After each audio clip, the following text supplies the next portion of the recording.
来录一个地图工具的软件分享给大家。你们玩黑神话悟空的时候有遇到这种跑图跑不明白吗？反正我第一天跑了一个早上，迷路了一个早上。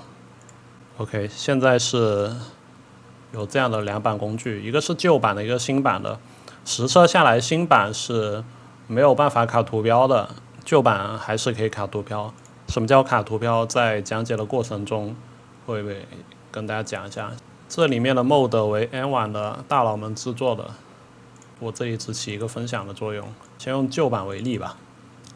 这里有一个 B1 的文件，就是我们需要覆盖到游戏里面的。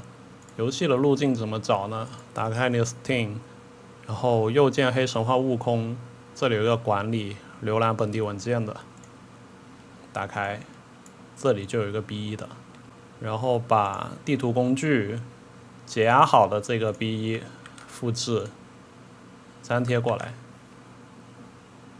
因为我这里是已经装了，你们第一次装的时候是没有这个替换的。OK， 这样就已经把那个地图工具装进去了，但是还需要输入一个启动项的指令，就这个，我在这个 mod 介绍的记事本里面放了。然后回到 Steam， 右键点击黑神话悟空的属性，这一次是点属性，这里有一个通用的，它这有一个启动选项，把刚刚的这一串那个代码复来，然后回车，确认，把它关了就好。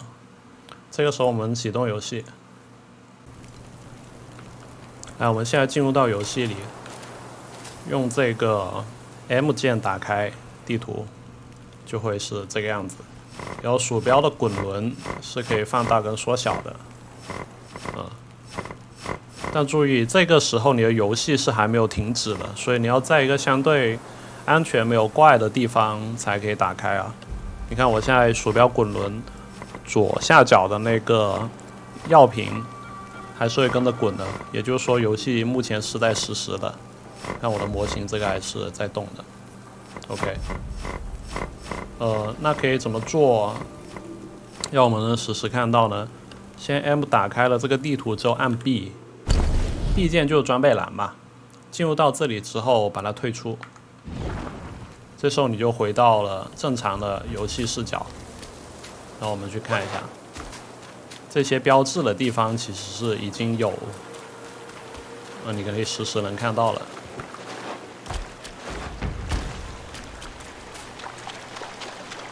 本来这里是有一个采集点的，但是我采集之后它就会消失了。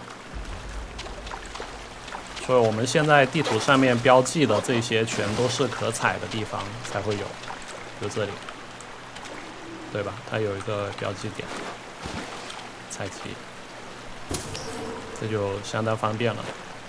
这个就是可以卡图标的旧版本，但是旧版本是不支持手柄的，目前只支持键盘，所以用手柄的同学会比较的麻烦一点，要用新版本。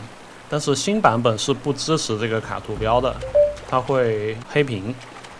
OK， 那打开地图了之后呢，我们回到地图，按方向键不是那个 WASD 的方向键，而是这个你小键盘那边的上下左右的方向键，它可以预览这个地图的全貌。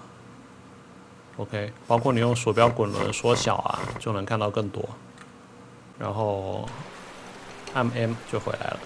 基础的功能就是这里。还有一个，比如说你在现在这个地方按下 K 键，它会记录你这个位置，你跑远一点，再按 L 键就会回来这个地方，这会比较方便你跑图嘛。这些功能我都写到了那个文档里面，你们可以自行去查看，要安装使用。OK， 就这些。然后关于那个修改模型的这些 mod， 在我上一篇的那个视频里面有说，大家可以去看一看。